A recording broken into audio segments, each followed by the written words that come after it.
Hey, everybody, and welcome back to another edition of Our Voice 360, Our Perspectives, Our Ways. I'm one half of the podcast crew, Chad Bumgarner, and I have with me the other half, my right hand man, 50 grand, Mr. Pete Yes, Hunt. sir. What's good, family? Hey, Pete, with that, let's go ahead and get into it, man. And as always, our podcast is brought to you by CDB Consulting. Great leadership equals great results. How are you leading? And also, folks, if there is a topic that you want to hear us weigh in on, or if there's Mhm. an idea that you may have that could better enhance the podcast for your listening and viewing pleasures, please do not hesitate to contact us and let us know at our email account, ourvoice360 at gmail.com. That's ourvoice360 at gmail.com. All right. And also, guys, please, please, please, if you like the podcast and you like what we're saying and you like the topics that we're covering for our people to enlighten and engage our people, please like, subscribe and share this Yeah. podcast with other people, Hmm. especially on YouTube. Hit the subscribe button, like, and and the alert bell so that when we drop new topics or new podcasts, that you'll be the first to Hmm. hear about it. And you go ahead and jump in on it. And please, guys, if you're on YouTube, go ahead and weigh in. Let us know what you think about the topics and how you feel Yes. about what we're saying and why we're saying all that Hmm. good stuff. We love to engage, our our audience. All right. With that, Pete, we got a really big topic that affects us mostly as a Black and Brown community, Hmm. um, and it's dealing with children growing up without fathers, having a Right. fatherless home. You know, Right. um, we're gonna talk today about a young lady.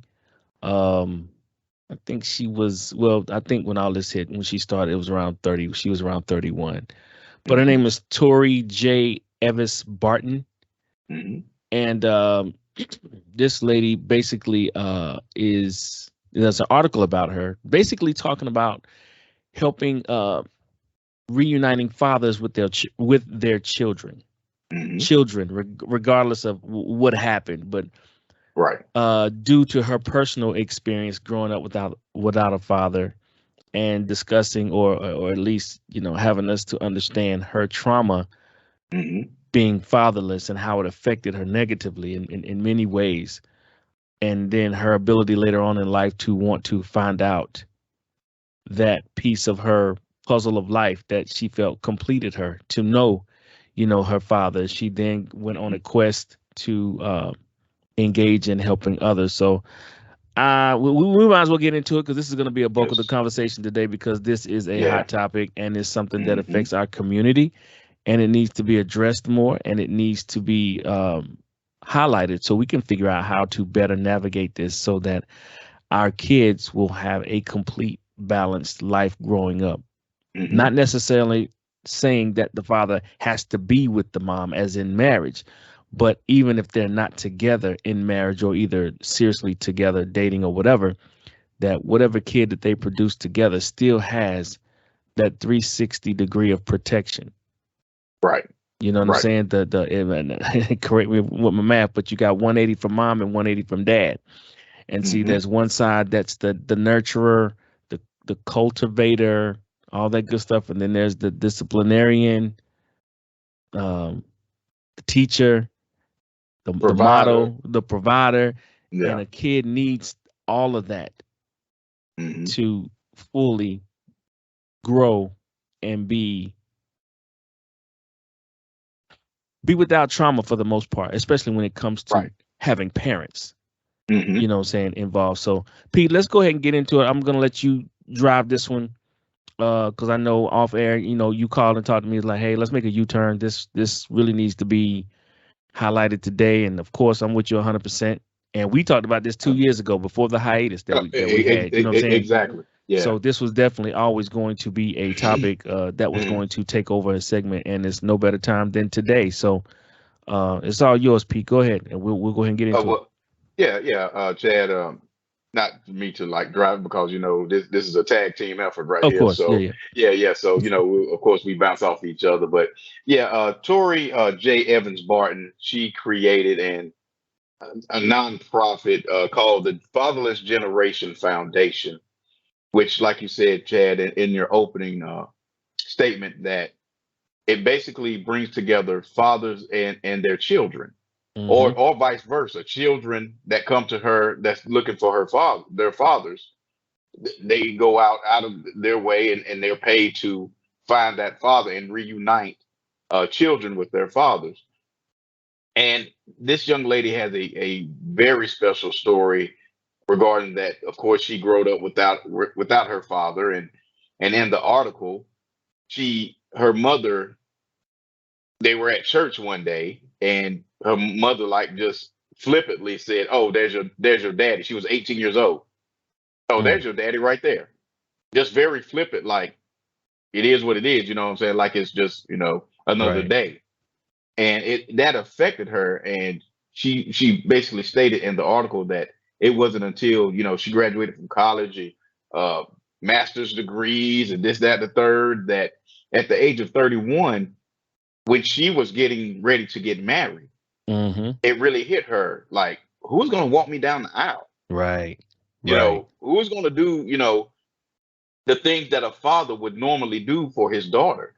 And that's what really sparked her quest to find out who her father was, and build a relationship with her father. And again, in the article before he passed away, I think it said in 2007, I think, that she was able to cultivate a relationship with him, and a bond, a real bond with him before he passed away, with him and his her stepmom, his new wife.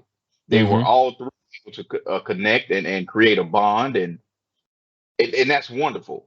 But a lot of stories don't end like that. That's true. And Chad, really, what we're talking about when we're talking about fatherlessness is the father being in the home. That's what we're really boiling this down to.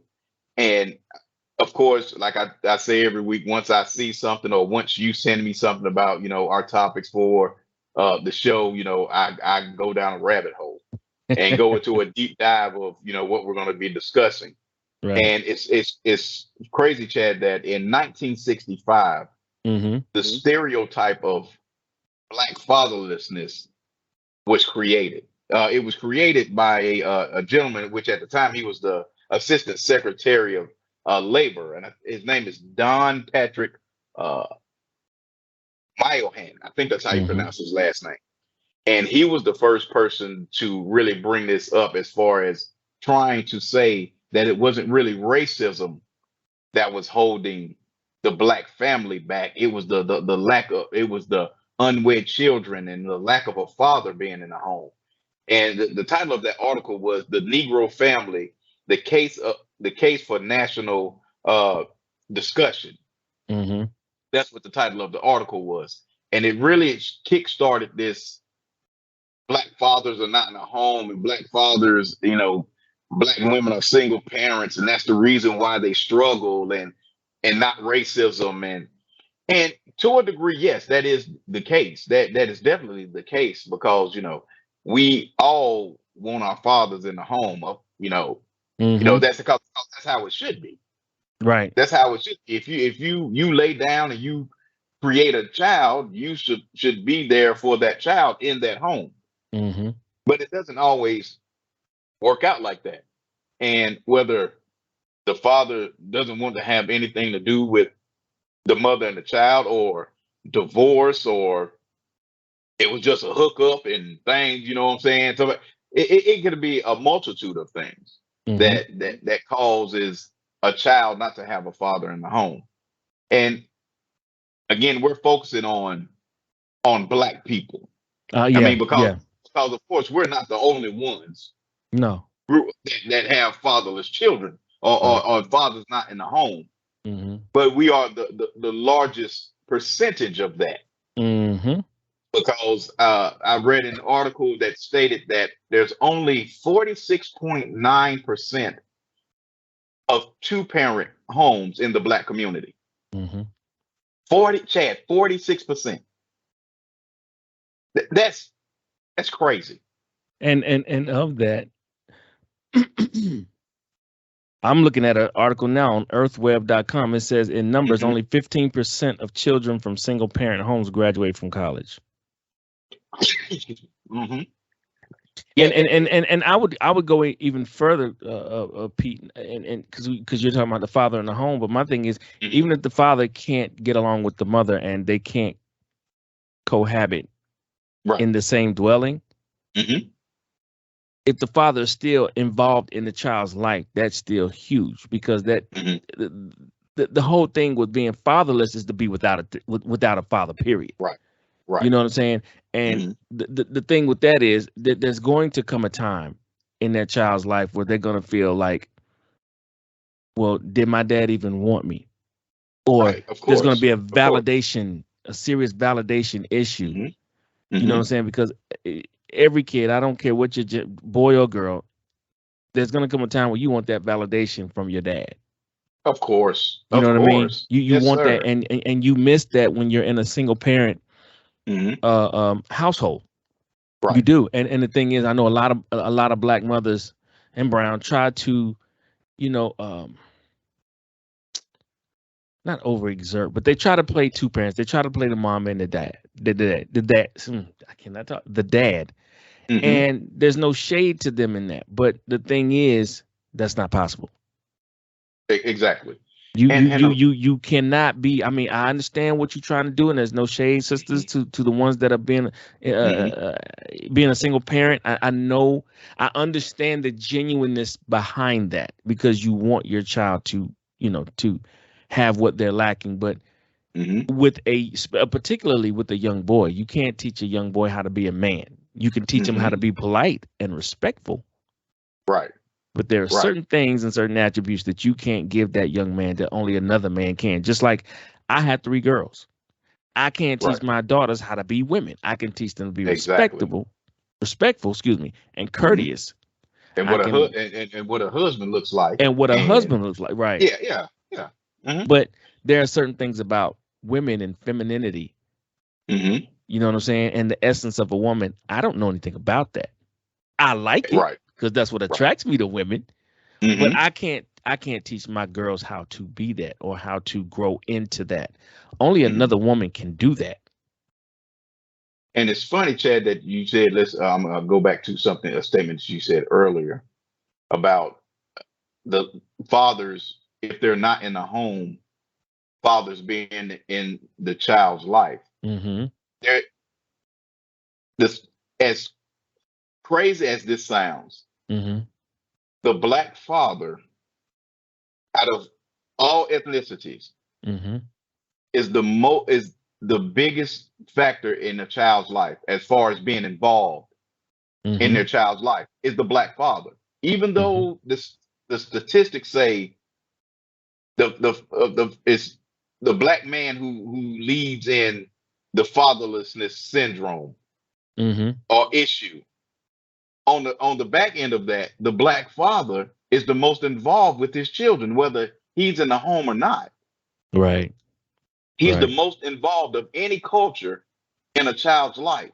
Mhm. And that's the juxtaposition where we're at right now, is between fathers being in the home, and then on this end, fathers are the most involved parents of all the fathers of any ethnicity in their Mhm. child's life. There has to be some kind of medium that has to be brought, that you know the the black man has to stay in the home at some point. And like I said, every situation is different. Of course. Every situation is different. And a lot of times, these are children that's born out of wedlock. Mhm. Oh, in most of these cases, you have divorce. You have living parents that we break up and we're not together no more. And then Right. the mama uses the child against the father because we didn't make it. Right. And That's you know what true. I'm saying? So it's so many It's a different. lot of different dynamics that Exactly. play into the kid being Mhm. fatherless. Right. And you're right, Pete, and that needs to be addressed too. But that's a whole nother Mhm. topic in itself. But Exactly. at the end of the day, both Mhm. parents should hopefully be able to come to a point and put Mhm. their egos and their differences aside and be like, we have to do what's best for this child. Mhm. Because there are plenty of statistics on kids like this woman who wrote this article Mhm. being traumatized to a certain level, because she didn't have a father. Mm-hmm. You know what I'm saying? Mm-hmm. Right. You have kids that act out in school, and the mother's trying to figure out what in the world is going on Oh, with, for sure. you For know, sure. For with sure. with Eric. Why is he doing this? Or they may clam up and they become more quiet Mm-hmm. than usual. You know what I'm saying? Or it could be the opposite. They're more outgoing and rambunctious and getting into a lot of trouble. They're not focused in school. They're starting to run with the wrong crowd because Mm-hmm. they're missing that that other piece of the foundation. See, Mm-hmm. right now, it being in a single parent home, and again, this is no shade to the single parents, but the kid, to me, the kid being in a single parent home is living on a cracked foundation or half of a foundation. Oh, yes, sir. You know Yes, what I'm sir. saying? That's a great analogy, Chad. Yeah, they're living on half of a foundation. And I even know a Mm-hmm. lot of single moms who, they try to get other men involved in their child's life, whether it be boy or girl. You know what I'm saying? Trying to get this, Mm-hmm. but especially the boys, but trying to get other male figures in their lives, which Mm-hmm. is cool. I mean, they still Right. need that. But at the end of the day, as that child gets older, there is a piece missing within them. They are not Mm-hmm. whole. They are not healed Mm-hmm. because they have a piece that is lacking that they are yearning to know and understand. Mm-hmm. And go ahead, Pete. Yeah, yeah. It's just when I always think this when I see our black children, misbehaving and Hmm. doing this and that and not acting right in school or going out here and robbing folk or selling dope or whatever the case may be on a negative Hmm. side. Hmm. My first thought is, where did Where is daddy your at? father? Hmm. Where did daddy at? I mean, I know that may not be correct, whatever the case may be, but Mm-mm. just to be And real. it sounds so Where your cliche, but it's daddy at? true. Yeah. Where is your Yeah. father? Yeah, where's the father at? And even in situations, I'm going to bring this up. Even in a situation like a John Morant, the situation he Mm-hmm. had with the guns, Mm-hmm. he come from a upper class 2 parent home, Went to private school. private school, all of this, that, and the third. Daddy in his life, Mm-hmm. he's still cutting the food. Mm-hmm. But the dynamic is, if you look at what his father is doing, his father is living vicariously through him. Through So him, yeah. he's Mm-hmm. not he's not chastising his son. I know he's grown. Right. But still, as a father, you go to him and say, "Son, come on now. This is not how you was raised. This is not what we're going to do. This is oh no circumstances. Okay, turn your hat I don't around care back how up. much money you got. Yeah, yeah, yeah. Take them shades off. Take that hat off. Either take the hat off and turn it around the way it's supposed to be, and be a father. And be a father. And that was my question in that situation with John Morant. Mm-hmm. You have a 2 parent home. They provided for you. They raised you correctly, and then you stray. But the father is not in a place that he can discipline. Well, not even discipline. Chastise his child Right. because he's doing wrong or he's not showing the respect he should be showing.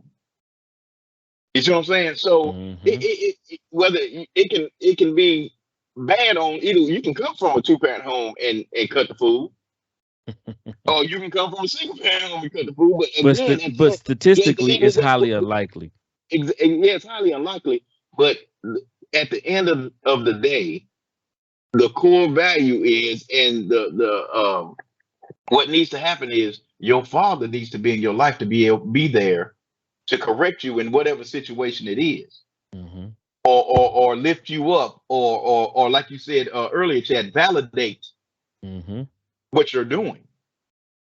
That's what the father's there for. Right. That's what the father did.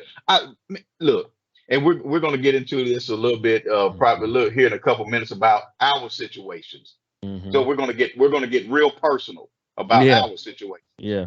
But it's nothing like a father, especially as a male. Mm-hmm. There's nothing like your father giving you big ups. Yeah. Yeah. Yeah. Yeah. There's Yeah. nothing like your daddy to come to you, put his arms around you, say, "Son, you know what? I love you." You know what? I mean, and I love my mama. Please believe I love my mama But to see death. that we don't have to include moms because that goes Yeah, without yeah, saying.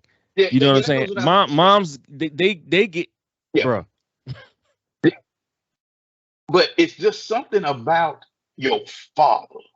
When Mm-hmm. your father commends you, or even when your father disciplines you, Mm-hmm. I mean, you know what I'm saying? It's It's still different than from love. your mama. Yeah, yeah, yeah. It's different from my mama. Mm-hmm. It's different. And it's not coming from a place of hate or anything like that. It's coming from a It's place of correction. love. It's Mm-hmm. correction. Mm-hmm. And I tell you, Chad, it's just it's an amazing feeling. It's an amazing It feeling is. when you I have agree. when your father, it gives you accolade, and your father gives you big ups and things of that sort. It's an amazing feeling, and every child doesn't feel that, and that's sad, and See, it's sad. and you were talking about getting personal. I'm about to go there. Here's one example. I Okay. tell my girl, I have 3 girls, and I tell them all the time. They get so upset or embarrassed when I attend any of their functions, whether it's sports, whether it's Hmm. any other extracurricular activity or play or whatever it is they're doing. Hmm. Me and mom are there, or me or mom are there, Hmm. but they're never going to be doing something and neither one of us are there. Right. You know what I'm saying? But Hmm. they get on me all the time about, Dad, why do I hear you over everybody else? Why are you so overly excited? I said, because I'm happy and I'm proud, and I need you to know that and understand what you're doing. Hmm. We're Hmm. celebrating you. You know what I'm saying? Okay, Hmm. maybe I do get over, maybe Hmm. I go overboard a little bit, but that's just a dad being proud of their babies. You know what I'm saying? Right. Right. And I tell them all the time, I said, see, you guys are used to having your mom and dad here. Hmm. You're accustomed to that. Right. I said, I want you to look around sometime. I said, great example. I said, when you start playing sport, well, when you're playing sports, Hmm.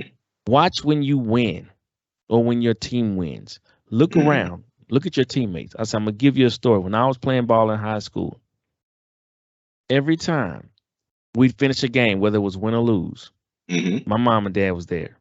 And Right. sometimes I had some other relatives there at the games or whatnot. Hmm. And I would look around, and some of my homeboys, a lot of my homeboys I came up with did not have fathers in their homes. And you would look. Chad, we 1 year apart, and we grew up in the same city, same neighborhood. So you man, But this is for the listeners and we viewers, though. yeah, we talk Yeah. about this. Look, and when we talk about this, viewers and listeners, we basically talk about the same people. Yes. Me and Chad are 1 year apart, and Yes. we grew up in the same city, went to the That's same it. high school, all of Yep. that stuff. So, Yep. But after the football games, man, I would look around, and a hmm. lot of my brothers, man, a lot Hmm. of them cats was walking off that field, and nobody was there. Wow, And wow. I saw that as a 16, 17-year-old. You know what I'm Hmm. saying? And Pete, Hmm. we've talked about this countless times, countless Right, times. right. And my dad would see the same thing I saw. And my Hmm. dad would go, and I'm trying to talk without naming names because I don't want to put people because I didn't ask their permission, so I don't want to use their Oh, names. of course, yeah, You know what I'm yeah, yeah. saying? But I'm trying to talk without Hmm. just blurting out their names because I'm good for doing that. So if Hmm. I'm pausing, that's why. But my Hmm. dad would, walk up to some of the guys and, put an arm around them. And if we won, it's like, congratulations, Hmm. I'm proud of you, boy. I saw, Right. and he would get specific. I saw the run that you did in the third quarter, or the Hmm. the, the block pass, the interception that you did late in the fourth, or whatever. Hmm. Because Yeah, he was showing them that, hey, I was watching you. I know my son exactly, is out here, but I was watching you too. And exactly. you would see that, and it's like, sometimes we would go out afterwards to grab a bite to eat, or ice cream or Hmm. whatever. And he would tell some of the boys, he said, y'all come on with us, we're gonna go grab some ice cream, or we're gonna go to the Waffle House, or whatever, and grab something to eat. Hmm. You know what I'm saying? And sometimes they would come by the house on the weekends, and I'm out raking the yard or cleaning my room, and my mom would Hmm. invite them in and be like, if y'all want to stay, y'all gotta help Chad clean that room or rake that yard. And they would do it. I'm like, y'all are Right, crazy. You know what I'm right. saying? But I didn't see what they saw. Hmm. You see what I'm Hmm. saying? Oh So yeah. fast forward 20 years later, we had a class reunion. We're young adults now. We're into our careers and everything. Some of us are Hmm. freshly married. And we at the bar, we throwing back some drinks, talking. And I got 2 or 3 of them cats that I went to school with that didn't have fathers. And we sitting at the bar and we Hmm. reminiscing about the football days and all that stuff. And we start talking Hmm. about, parents and everything. And I started out by saying I always envied y'all because y'all was always out in the street. Y'all got to do whatever y'all wanted to do. And I'm at home by 10, 11 o'clock and Man. I gotta, I gotta read and I gotta do all this. And Mm-hmm. y'all with all Mm-hmm. the party of the year. And I'm at the house and I used to be so envious of y'all. And the Mm-hmm. funny thing was, Pete, they would say the same thing in reverse. He said, we used to envy you, man. You had a mom and a dad. They said, do Wow. you know how much we craved, having a dad? You had structure, you Wow. had love, you had attention. Mm-hmm. Mm-hmm. I didn't see that. I felt like I was being, punished. You know what I'm saying? I didn't see the love and structure. I just saw my mom and dad being lame and not letting me live my best life, so to speak. But these Mm-hmm. cats were, they was like, man, we would have killed to be in your position. To have somebody love us like that and say, get your behind home by the Mm-hmm. time the lights come on, or Yeah. have your dinner ready. Y'all know how many you don't know how many nights we ain't had no dinner, man. We just had to figure it out. And they Wow. telling me this, man, and it's just blowing my mind because I'm like, we sitting there, we laugh about it now, but it's like the whole time we Mm-hmm. were envying each other. I was Right. envying them because of their Right. freedom, and they was envying me because of my structure and love and support from my two-parent household. It was Right. crazy, and Right. it affects them to that day because Mm-hmm. some of them are overachievers. Right. You know what I'm saying? That's one of the Right. things that's coming from being from a broken home is overachievement. Mm-hmm. One of them, didn't finish school and was just out and about and just working a job. I still let a brother to death, man. I love them to death. It's whatever, Mm-hmm. because they my bros, man. But just listening to them, you listen Mm-hmm. to not necessarily trauma, but just things that they felt that they majorly lacked in their lives, Mm-hmm. and it helped structure their life, Right. good or bad. You know what I'm saying? Exactly. Yeah, Right. it helps structure their life, and it kind of makes them. It's kind of a part of who they are as grown men. Now, Mm-hmm. some of them have been able to reach out to their dad and kind of Mm-hmm. rekindle that. But look at everything that they missed growing up. You can't reverse Exactly. time. You know what I'm saying? Right.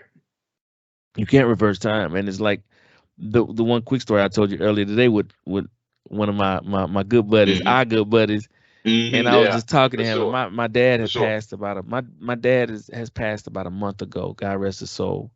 But me Mm-hmm. and my frat brother was on the call and we were talking, and I was just checking in on him, and he turned around and he flipped the whole script on me. And I was, Mm-hmm.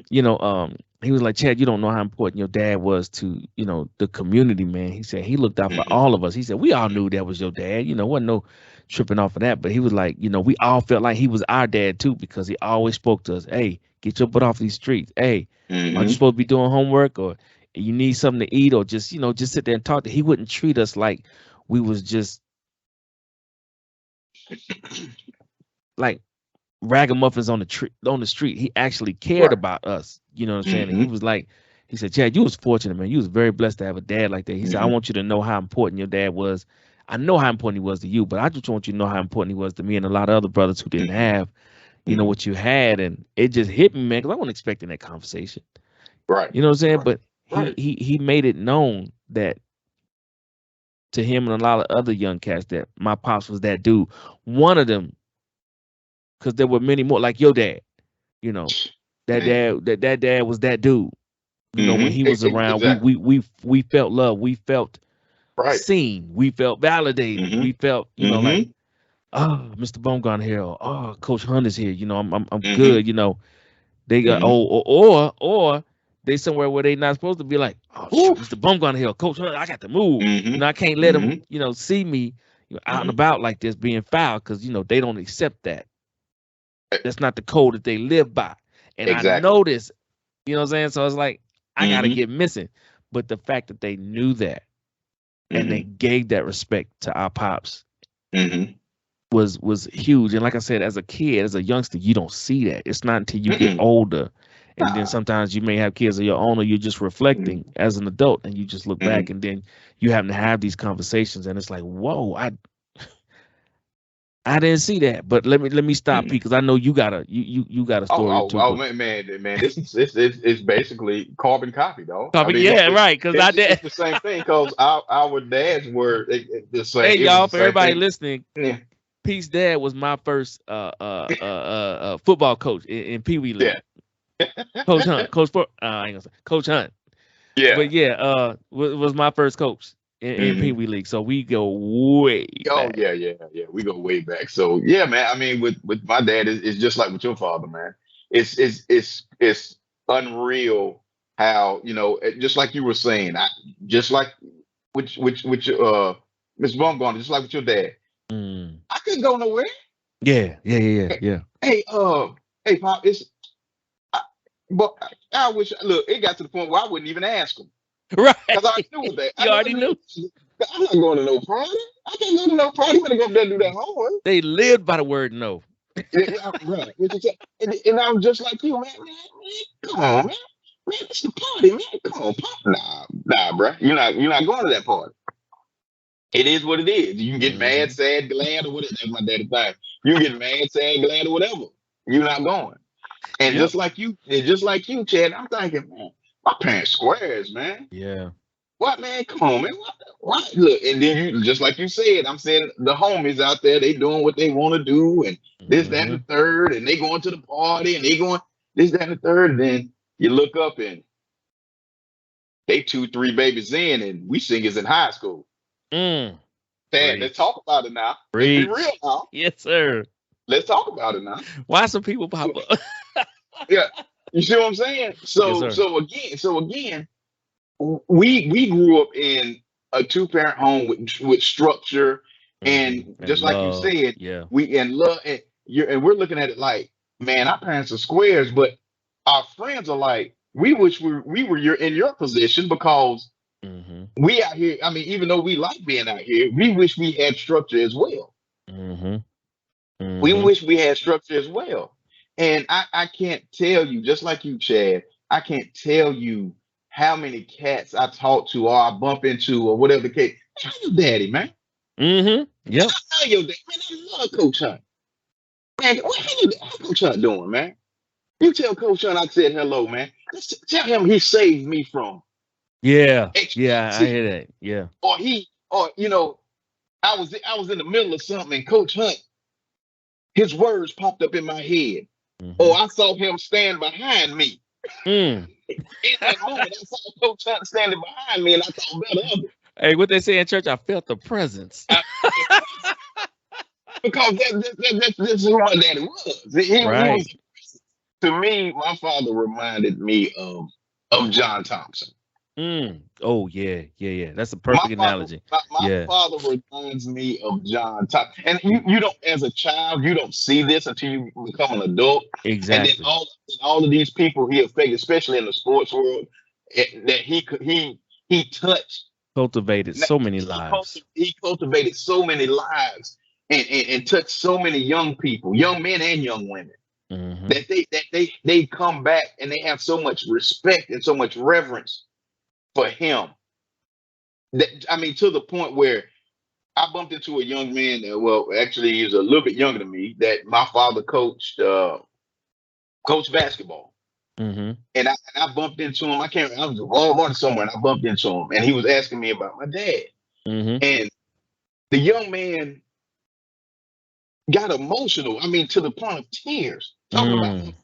And I'm like, I mean, I know the dude. I mean, I know he that dude, but right. To him, that my father affected his life so much that he was moved to tears about, I mean, just reverence for my daddy.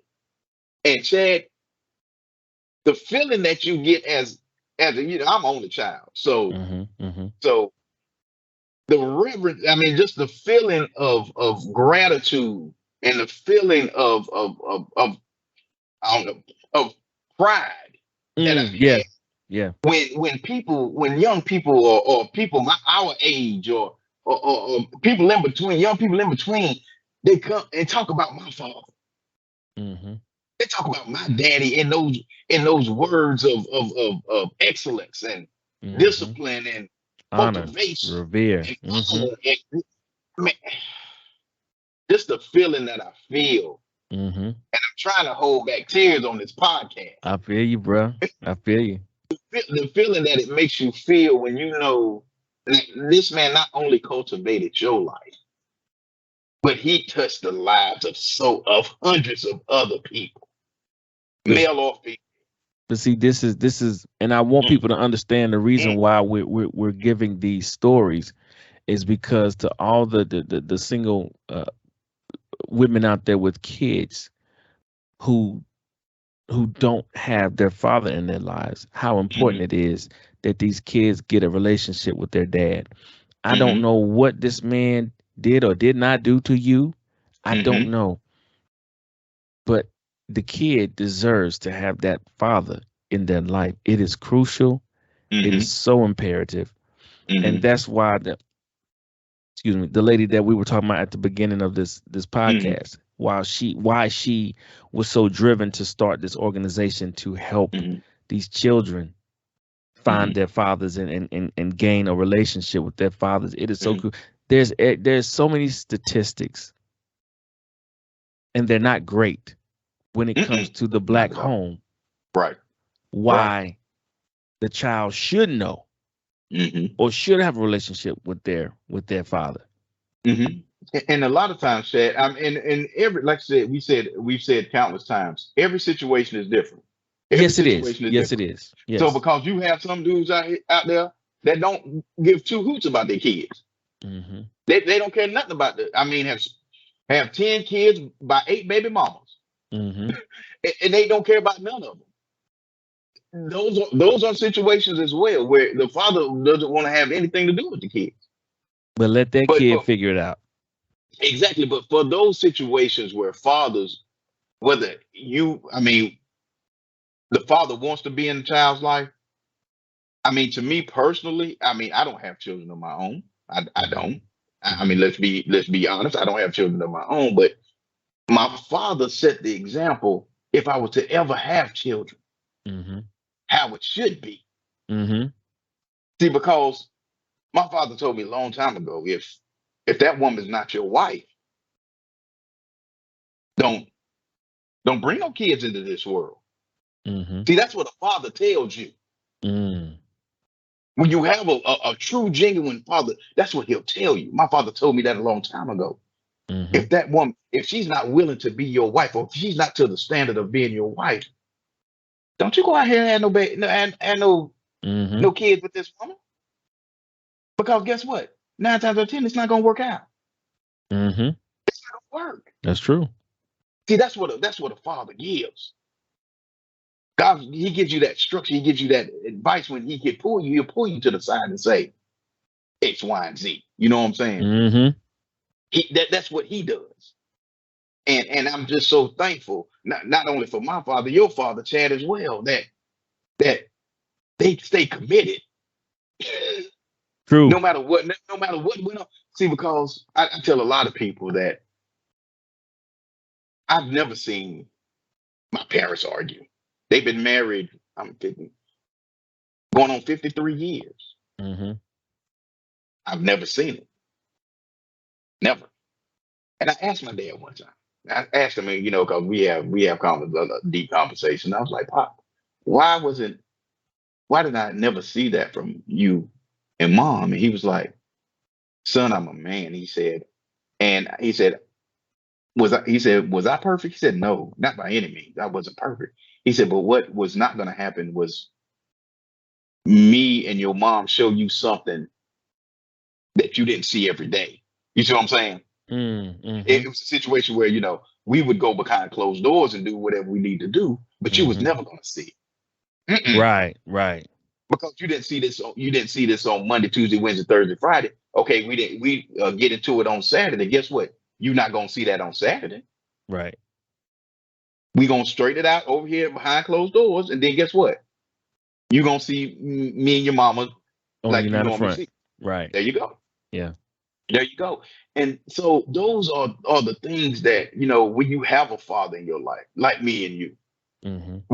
we had they gave us life lessons to pass on to others.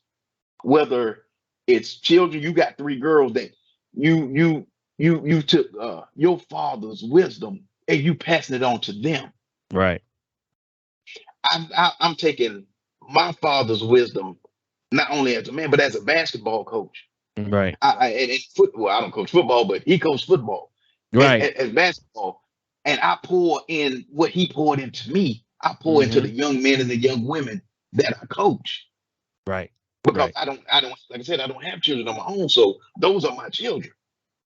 That's right. So I pour what he taught me into them because, Chad, it's a lot of young folk out here, like you said earlier, don't have fathers. So I have to be that example. Mm-hmm. I have to be that example to them for those 2, 3, 4 hours that I have them in that time period. Right. I have to be the one to show them and pour out what my father poured into me. That's Because true. that's what it comes. Oh, Chad, that's what it comes down to. That's The true. Father is the vessel that you glean from for wisdom, knowledge, and understanding. Mm-hmm. He's the one that you glean from. And protection. That's what I Yeah. said, protection, provide everything, all of that. Mm-hmm. Like I said, love my mama to death. But what I glean, this manhood of mine, I glean from my father. Mm-hmm. That's The true. things that that's been poured into me was poured into me by my father. So I have no other way but to pour it out to others because I'm full. My cup is full, Chad. Mm-hmm. So why would I hold on to all of that and not pour it into others like he poured it into me, like he poured Right. it into you, Don't like he don't poured be it in? don't be spiritually constipated. There you go. You see, you see what I'm saying? Right. So it's only right Right. for me and you, like I said, because we making this personal, me and you to pour out what we learned from our fathers into, in your case, into your children and whoever else that you come in contact with. With me, it's in the coaching field when I coach young people, or I just bump into them in the grocery store, wherever the case may be. It's That's it's why it's I it's, enjoy it's mentoring with right. the Kappa League with these young men. Hmm. It's a blessing, man. I get a kick out of it. You get to Hmm.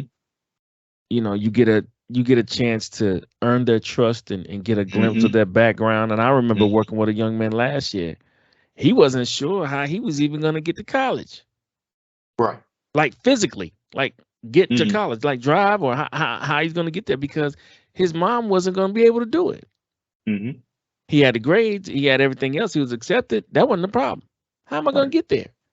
And it's just little stuff like that. And I'm like, dude, if that's the least of your worries, I will Mm. back up the Tahoe to your house. We will pack everything up in that piece and we will Right. ride out. I got you. Exactly. Exactly. That is the least of your problem, bruh. All you gotta Mm. do is call me. That's At it. that time, I think it was about 5 or 6 of us men, and we were Hmm. mentoring about a dozen young men, high school. Hmm. And our goal was, helping them to, get to college, getting Hmm. your grades right, Hmm. helping with transcripts and forms and Hmm. scholarships and all that stuff. Just trying to help them any way that they needed help. Right. And that was the only issue he had was getting to school. And I'm like, bro, Hmm. take my number. Call me when you're ready.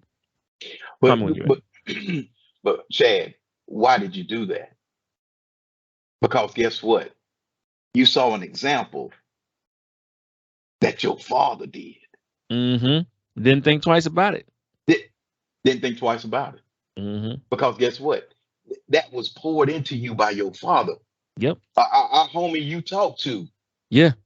you, guess what? He told you exact same thing. Your father put his arm around him and said, "I love you, son, and I see Mm-hmm. what you're doing, and you keep pushing, and this, that, and the third." Guess what? You saw that. You may Yeah. not have, mentally, it's like Realized. you realized it Yeah. at the time. Mm-hmm. But guess what?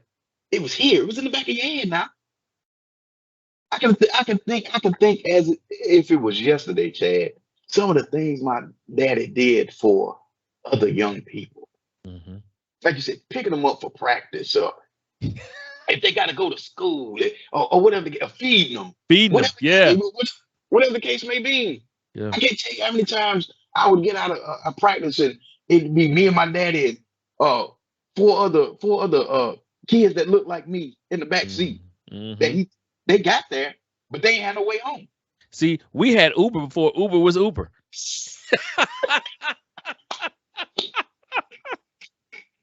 Man, We what you did. We had Uber talking before about? Uber was Uber, man. Exactly. Exactly. But again, Chad, we at the time we didn't realize what was being poured into us. And We that's didn't why it's realize. so. That's why it affects us so much now as grown Right, men, as older right, men. right, right. That's why it means so much right now. Mm-hmm, And that's why it's just as important that we do the same thing to other young men mm-hmm, who mm-hmm. are in need, because Oh they yeah. need to understand Mm-hmm, what it feels like to be loved by another man, to be mm-hmm, validated by another man, mm-hmm, to know that, somebody's got my back. He may not be my biological, but he's the closest mm-hmm, thing I got that I can mm-hmm, lean on, that I can call mm-hmm. up, that I can say, hey, I'm scared, or And, I'm, and, confused, or, whatever.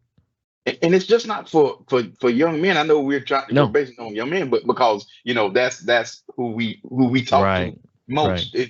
But it's for the young women too. Like in the article, she said, who's going Yeah. to walk me down the aisle? Mm-hmm.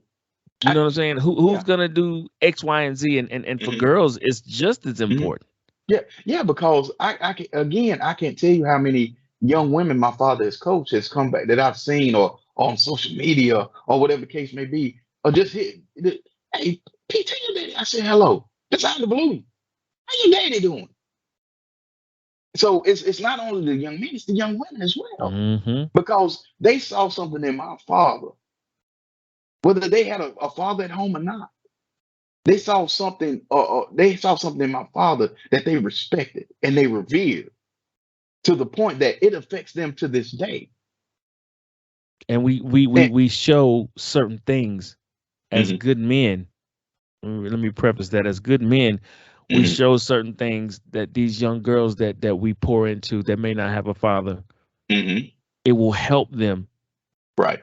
in their life. And then when it comes to Mm-hmm, a point where they want to settle down with the man for marriage or mm-hmm, whatever, it will help mm-hmm. them understand, okay, this is what I need to be looking for.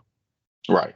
This is what Right. I need to. This is my guidepost. This is what I need to be selling for, Mm-hmm, instead of going out here settling for any and everything. mm-hmm, Coach Hunt was upstanding. He had morals. Mr. mm-hmm. Bumgarner, he was, Right. forthright. He was this.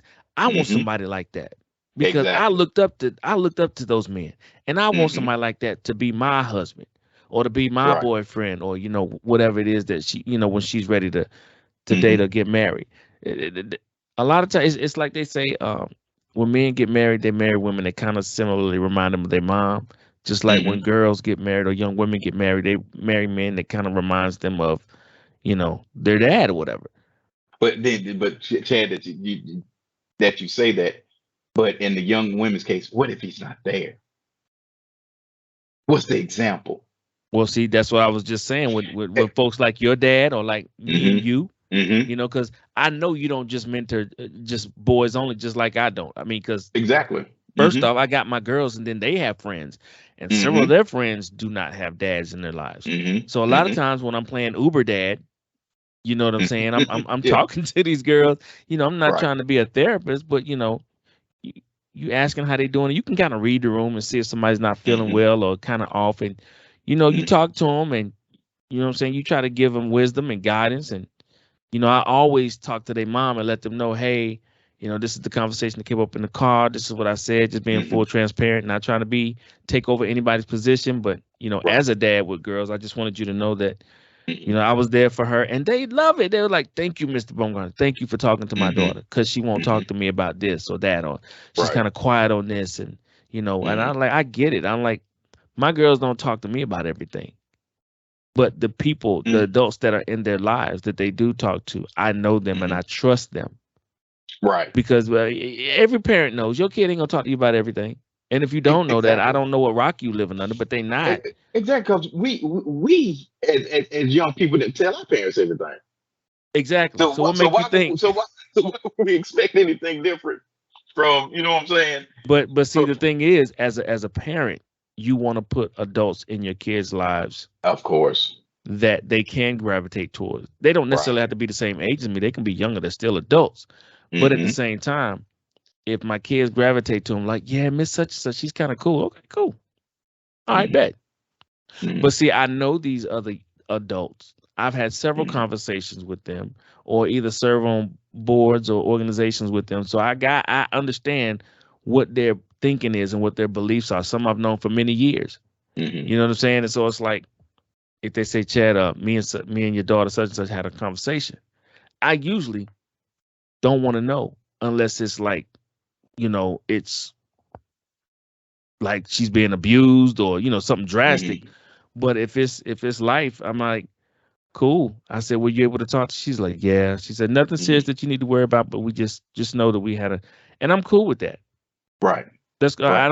I don't want to endanger that trust that my daughter has with, or my daughters have with these people. I don't want to endanger Mm-hmm. that, because my thing is, Mm-hmm. they're talking to somebody. That's good.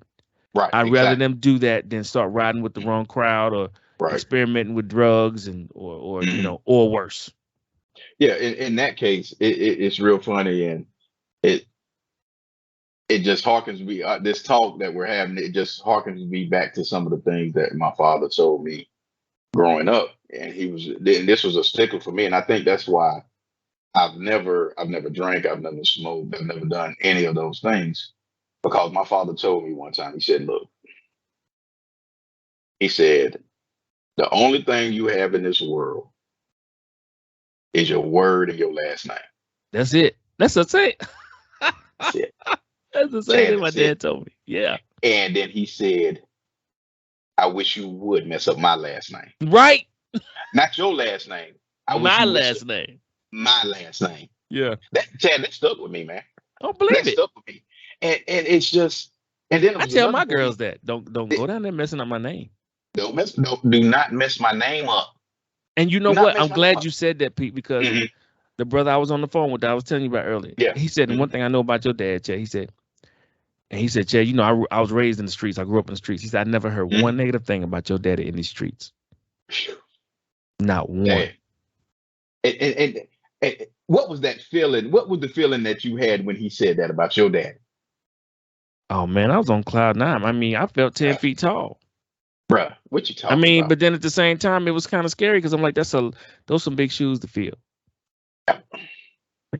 Bruh, That's the bruh, backhand of it. You know what I'm bruh, saying? It's bruh, like bruh, that is the back end of that's it, the that's because the this, that's the big shoes to fill, because as a son, you want to wow. carry on. You want to be Yeah. your own individual self, but you still want to carry on for the most part that legacy.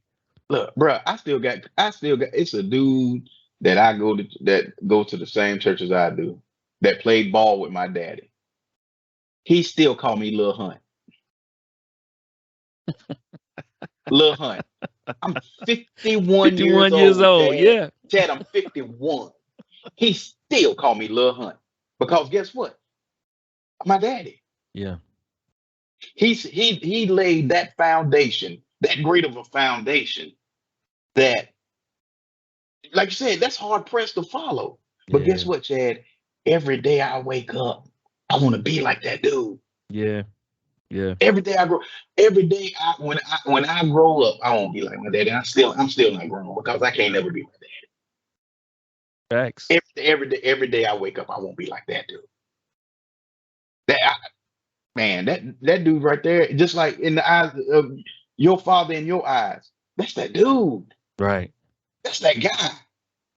I mean, and it's been validated not only through you, because of you, other people have validated his Mm-hmm. name. Yep. Other people they have touched so many. Your father and my father have touched so many lives True. that they've come back to us, Mm-hmm. validating them to the greatness of who they are and what they meant to them in their life.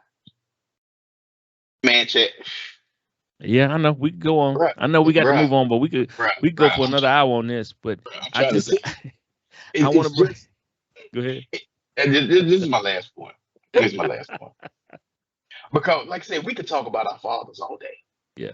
Yeah. Yeah. but because of what they meant to us and what they meant to other people. And that's Mhm. what we're trying to convey to our listeners and our viewers. A father matters. Yes. He matters. He matters. He matters in the child's life. And to those fathers who right now you don't want to have nothing to do with your kids, check yourself. Please do. You really need to check yourself, because you are the biggest key in your sons and daughters' life. Mm-hmm. You are the biggest key, because again, you have people out here right now that's searching for their fathers. They're searching for something. And guess what? Only their father can give it to them. That's right. Whether it's belongingness, whether it's healing, Mm-hmm. whether it's completeness, whatever you want to call it, Mm-hmm. they need it. Yeah.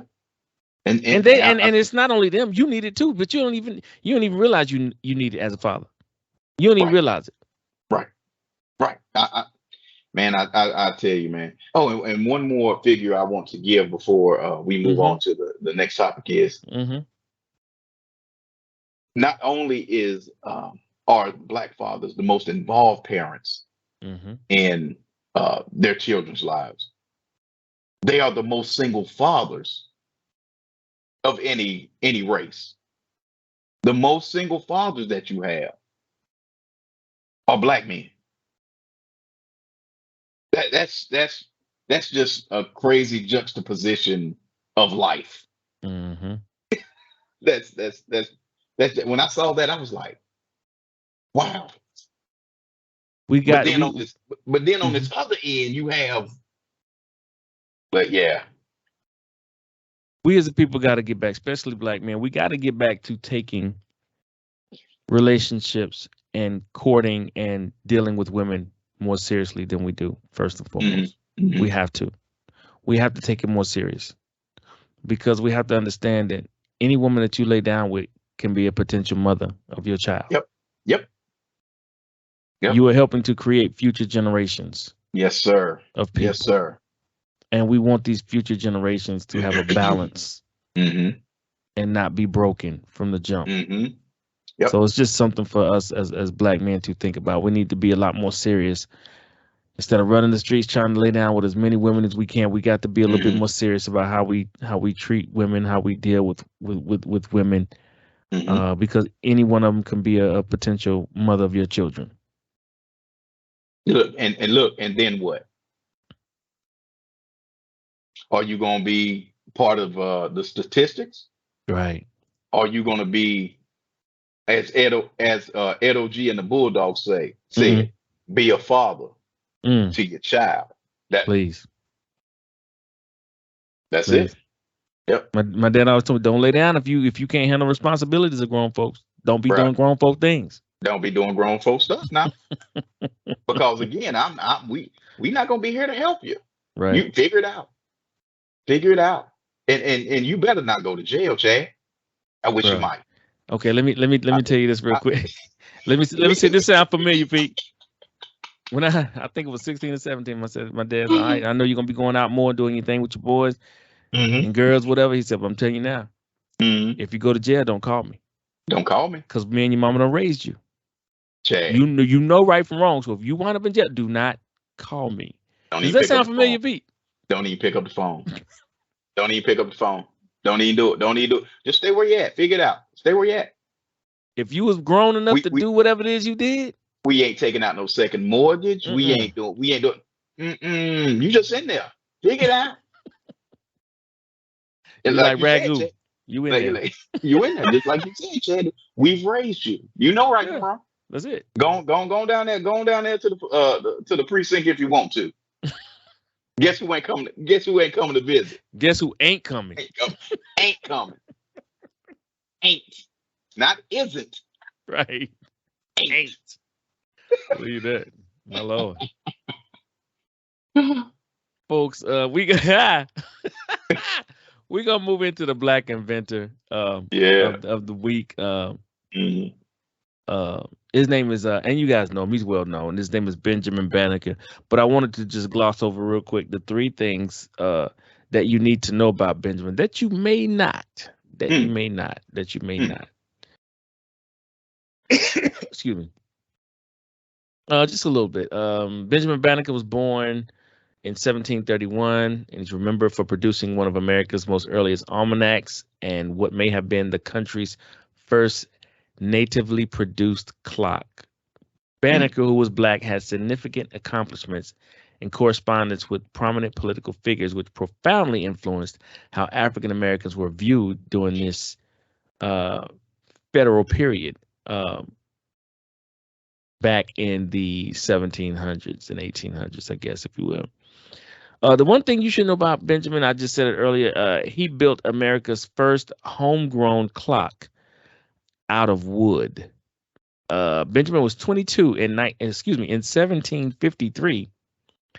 He'd only seen two timepieces in his lifetime, and a sundial watch and a pocket watch. At the time, clocks weren't common in the United States. But still, based on these two devices, Banneker constructed a striking clock almost entirely out of wood, based on his own drawings and calculations. The clock continued to run until it was destroyed in a fire 40 years later. The creation, which is believed to be the first clock built in America, made him famous, according to his memorial's website. People traveled to see the clock, which was made entirely out of hand-carved wooden parts. This man, if you ever looked at a clock, and most of us probably haven't, but this will give you a good opportunity to go back and look at a clock. He carved every piece, hand-carved, out of wood, and put it together by looking at a sundial and a pocket watch. I don't think y'all understand what I'm telling you. Okay, so if you get a pocket watch, an old school pocket watch, go get whoever you are, go ask your granddad to show you a pocket watch, because they don't exist anymore. You get a pocket watch and you're able to crack that sucker open, and you look at all the little small intricate parts in a pocket watch. This brother hand carved all those parts out of wood and put it together, made his own clock, and it worked, and it was accurate for 40 years. And it would probably still be here if it didn't get, burned up in the fire. Right. Yeah. Think about that, y'all. Hand carved and put it together. Wow. Second thing you need to know about him, I said it earlier in when I was introducing him, was the almanac.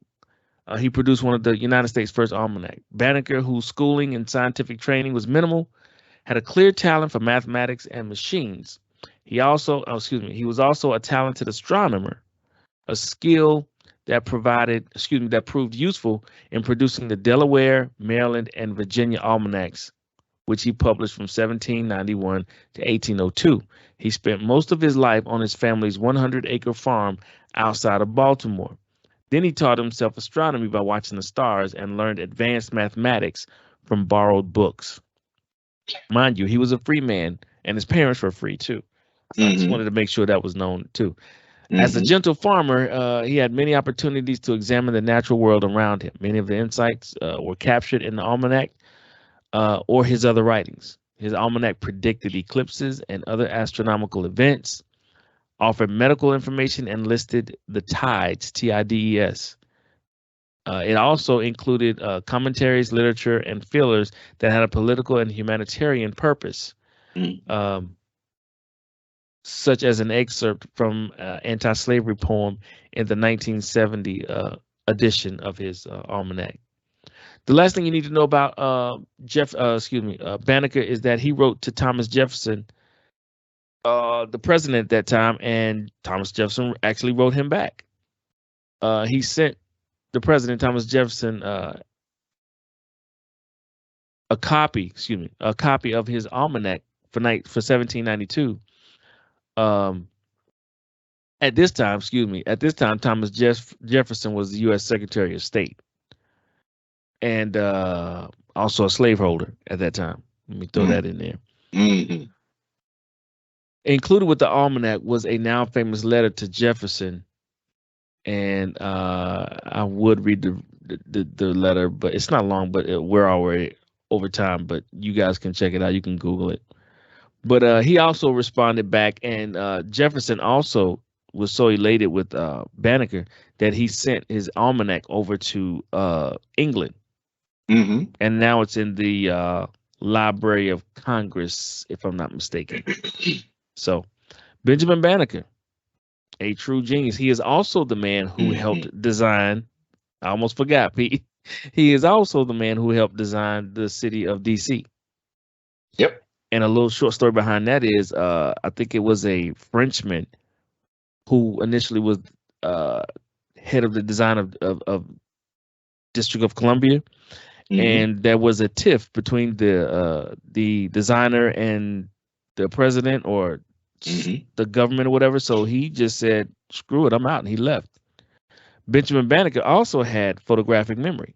He was able to design the rest of the city by photographic memory. So he helped save the building of Man. DC Mm, and went ahead and completed it. Because the dude that left, I guess he thought he had the upper hand of the leverage. right. But Right. Benjamin was like, "Nah, I got this. Mm, We good." yeah. Man. I wish Yeah. what it trying to Yes. think of trying to think of what man, our people are great, man. Come on, man. We we are what else Yeah. can you say, Chad? Nah, yeah, you can I say say that. this, I say this every podcast. Yes, sir. Without our people, not only this country, this world does not function. Mm-hmm. It doesn't function. Mm-hmm. Oh, it would function, but it wouldn't function properly. Probably right. I should say. I'm Mm-hmm. sorry, it wouldn't function properly. That's correct. Man, our people are great, man. Yes, Jeez sir. Louise. Yes, Woo. sir. Yep. Uh, Man. so now moving into the was the Black Author of the Week. Is it the Yeah, author go or the ahead. book? Yeah, The book of the book. week. The book of the week. The book of the week. What we got, All Pete? right. Oh, we got another heavy hitter, Chad. Okay. The book of the week this week is Black Power: The Politics of Liberation by Kwame Ture, Oh, formerly okay. known as Stokely Carmichael, of course, Yeah. and Charles Hamilton. This book was written in 1967, and it basically breaks down racism in the Black community and new ways of liberation in the Black community, new ways that we need to liberate ourselves from white oppression, Mm-hmm. Mm-hmm. basically. And it's it's another one of them. It's another one of those very deep books that gives you a lot of concepts of what Mr. Carmichael, excuse me, Mr. Torre at the time was thinking of, and Mr. Hamilton was thinking of at the time. And it's a very good read, and something that everybody uh, black should pick up and read. Again, it was written in 1967, and it's plenty of copies out there. So if it's something you want to read that really breaks down systemic racism and a newfound way of, at that time in 1967, of trying to uh, reliberate or find different ways of liberation for the Black man, woman, and child, this is the book that you really need to read. So again, it's called Black Power: The Politics of Liberation by Kwame Ture, or AKA Stokely Carmichael and Charles Hamilton. Cool. Cool. Yep. And shout out to Phi Beta Sigma Fraternity Incorporated. I know Stokely Carmichael is a member of that fraternity, so I want to give them their props on that. So Mm-hmm. okay, cool, Yes, nice, nice. sir. Oh my God, folks. Hey, What we talking about, Chad? um, the classic album of the week. Hey, Chad, is it my turn this week? hey, Is it my turn this week? Yeah, yes sir. it's my turn. It's my Yeah, turn yeah. this week. Hey. One time for the light skin. But. This is when light skin was Was running in, things. boy. You couldn't tell Oh, us good. nothing with curly hair. Oh, boy, curly hair, look, guava juice and coconut milk running through your scalp. What are we doing out here?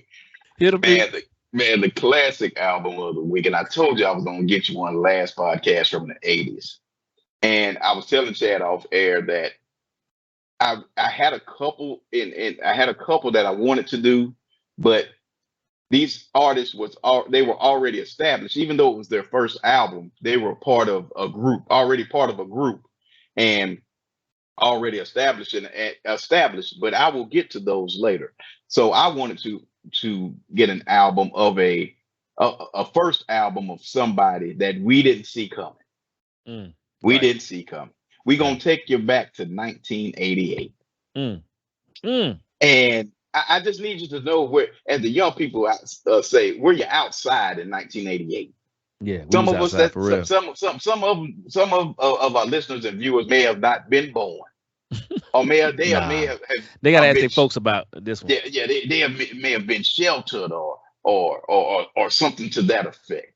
Mm-hmm. But today's classic album of the week is I'll Be Sure Mm. in Effect Mode. What? I need to know where you was at when this album dropped. Please, if you listening and watching on YouTube, in the comments, please list where you Please. were when this album dropped. We want to know. We want to know where you were at when In Effect Mode dropped. Because In Effect Mode was a game changer. Mm-hmm. I mean, we had never. I mean, we was on the precipice of like New Jack Swing and that Yeah. time. Teddy But and it was this, hot. Yeah. yeah, this album right here was different though. Mm-hmm. I mean, Chad, it's not a skippable song on the whole. Every song is a bang. It's 9 cuts on this album, and all of them are bangers. Day and night. All of them. I mean, we can start out with Night and Day. You know, that was the first Night and day. single off the Yeah. album. Night and day. Yeah. And that Night and Day was the first single off the album. Mm. And it just got better after that. I mean, let me run it down. Ooh, this love so that I won't let you go. What? What are you killing me softly? Oh wow. He did your natural mind. Yes, Mm. you are. Yes, you are. Your natural mind. Get it, Pete. Man, come on, man. Come on, man. Come on, man. Pete hit the falsetto on him. And then he hit you with that rescue me. Do you Ooh. want? Do Do you you want? want? Do you want? Do you want? Mm. And then, Rescue me. Chad, what you talking? And then this was the one right here. What's that? Off on your own, girl. Ooh. I can't tell you how many chicks in high school used to love that song. Bruh, look, that's when they had them door knocker earrings, dog. Them Yes. salt and peppers. The asymmetric cuts. It's picture cut. Which I told you this was Yeah. when light skin was in, people. Yeah, but we You was don't winning. understand. Light skin was We was winning. winning. I mean, you had the DeBarges. Yeah. You The had Jets. the Jets. Yeah. Light skin was in. Yep. What you I think this talking- was when Michael was trying to transition. Well, you know that was that Villa Lago. He went. They say with Villa Lago, Chad. Look. Okay. Chad. Then it gets better, Chad. Yeah. MC If Light. I'm not your lover, Oh, then I'm not not your your friend. tell me, baby, exactly who I am. Chad, I wanted to know who am I to you? Yes. Let's break this down. If I'm not your lover, Mm-hmm. and if I'm not your friend, Right. man, stop. Look, boy, then he hit you with at the end of that thing with that just a taste of loving. Just a taste. Just a skosh. That was the Not a scotch. skosh. But man, that was In Effect Mode was one of those Yes, sir. cuts one of those albums that was like it came out of nowhere. Mm-hmm. It absolutely came out of nowhere. This light skinned dude with this good hair and his unibrow. Mm. Because you know Al back then in '88 had a unibrow. You know he had that Mhm. unibrow on the album cover. Mm-hmm. I tell you, man. Yeah, that's the classic album of the week. I think we've talked about it enough, Chad. But man, that In Effect Mode was an absolute banger. Yes, I mean, it was. Even today. Even Fife Dog had to say it in one of his rhymes. Mm. He said something like, "I'll be sure in Effect Mode, and I had a crush on Dawn from In Vogue." Mm-hmm. Mm-hmm. They even had Fife Dog rapping about "I'll be sure in Effect Mode." But, Oh, in effect mode was the phrase. Everybody was using that. yeah, It was Yeah. 2 phrases: in effect mode and in full effect. in full effect. Man, that album, man, In Effect Mode was something Yeah. dangerous. Boy, it was something. It was something. So that's the classic album of the week. I'll be sure is In Effect Mode There you have it, when folks. the light skins was in. Yeah. We was running it, boy. The days of glory. That is funny, Yes, boy. indeed. Yes, indeed. Yes, indeed. All right, folks, we're going to move on to the Bible scripture of the week. And it is coming from Mark chapter 11, verse 24 through 25. Yeah. Mark chapter 11, verse 24 through 25. And it reads, I tell you, you can pray for anything. And if you believe that you've received it, it will be yours. Mm. But when you are praying, first forgive anyone you are holding a grudge against, so that your Father in heaven will forgive your sins too. So please, folks, let's look at this in context. Don't go around telling people, the Lord said if you believe it, you receive it. It's yours. Read the whole thing. But when you are praying, first forgive anyone you are holding a grudge against, so that your Father in heaven can forgive your sins too. See, the whole thing with getting what you want is you have to have a closeness with God, and you can't have a closeness with God if you have malice or vengefulness or grudge or anger towards somebody else. And if you think long and hard, somebody is pissing you off, is making you angry, or you're holding a grudge against them for whatever reason, and that is hindering your ability to get what you want in life. So let's look at this in its totality, okay? Let's not say believe it, receive it, believe it, receive it. No, there's more to it. You have to have a pure heart. You cannot hold malice or anger or what it say, a grudge against anyone, against anyone. Okay. And that's the old. Go ahead. And as the old folks said, you ain't doing nothing but blocking your blessing. That's all you're doing. You're blocking your blessing. And I understand why you may have anger or malice against somebody or something. I understand why that may be, but you have to work that out first before you can go to God and expect a closeness with God and expect to get what you want in life. You can't get it until you forgive anyone you're holding a grudge against or that you're angry against. And with us, with a lot, and that's just people, period. That's hard to do depending on the situation. Right. Some people have been in traumatic experiences. Some people have been abused, molested, whatever the case is. We got to get to a point in our life where we have to forgive that person, because the forgiveness is not for them, it's for us. That's the hard part. It's not for them, it's for us.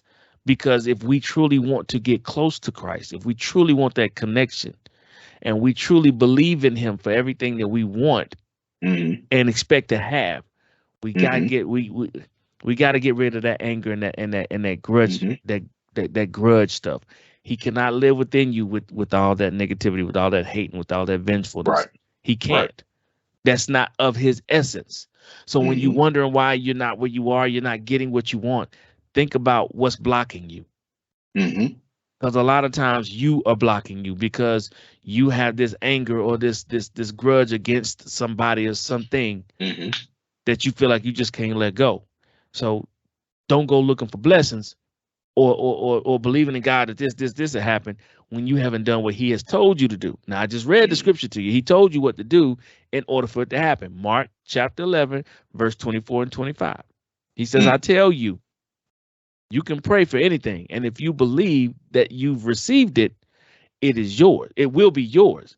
But when you are praying, first forgive anyone you are holding a grudge against, so that your Father in heaven will forgive your sins too. Because what good is it for you to have a grudge against somebody and you mad at somebody? Wow. And God can't forgive you. You ain't forgave them, so why you expect God to forgive you? I'm not saying it's easy, folks. I'm not. Please, it is a process, because I got some stuff I got to work on that I'm still kind of pissy about. For sure. Yeah, for sure. You know, angry or holding a grudge about. I've got to work through some of that stuff myself. But I read this morning when I was doing my devotion and my prayer time. I do it every morning on my own, and it's like these two verses, 24 and 20, it really hit me. It's like this can happen, but this has to happen first. Right. And so it's a process. So I understand, folks. Pray on it, talk to God about it, work it out. But these are the instructions. You can't have one without the other. That's why I had to read both of them. See, a lot of people just want to read 24, but you got to read that 25 too, because it tells you in order to have this, you have to do this. Exactly. You know what I'm saying? I get really upset when people just read one verse and just run with it. You have to read it in this content. And I admonish you to read the whole chapter. But those 2 verses kind of stuck out, so I wanted to share that today. But yeah, that's it. Verse of the day. Mark chapter 11, verse 24, 25. Please meditate, pray on it, do what you need to do with it, make yourself a better person. Pete, you got anything else, man? We're going to wrap this thing right on up. Yeah, just to piggyback off of what you just said, Chad, as always, as I like to end the show on my end is, first of all, love yourself. And then in order to love others, you have to love yourself. Love yourself and love on your people, man. Love on your family, your friends, your co-workers, your neighbors, whoever it might be. Just show love. Just show love to others, man. And everything will be all right if you show love towards others. Okay. Even if they don't deserve it, just show it, because love conquers all. And it's hard. I know it's hard. Trust me. I know it's hard. I know it. Yep. But it's a whole lot less energy to show love and be genuine than to have that anger and bitterness. And you know how much energy it takes to hold a grudge. Exactly. And health wise, scientifically, it's not good for you either. So think about that. All right, folks, I'm going to leave you with this, and we're going to wrap it up in the famous words of Marcus Garvey, as always. Never forget that intelligence rules the world and ignorance carries the burden. Therefore, remove yourself as far as possible from ignorance and seek as far as possible to be intelligent. Okay? Ladies and gentlemen, thank you so much for tuning in to this latest edition of Ourvoice 360, our perspectives, our ways. Be blessed, be safe, and we are out. Peace.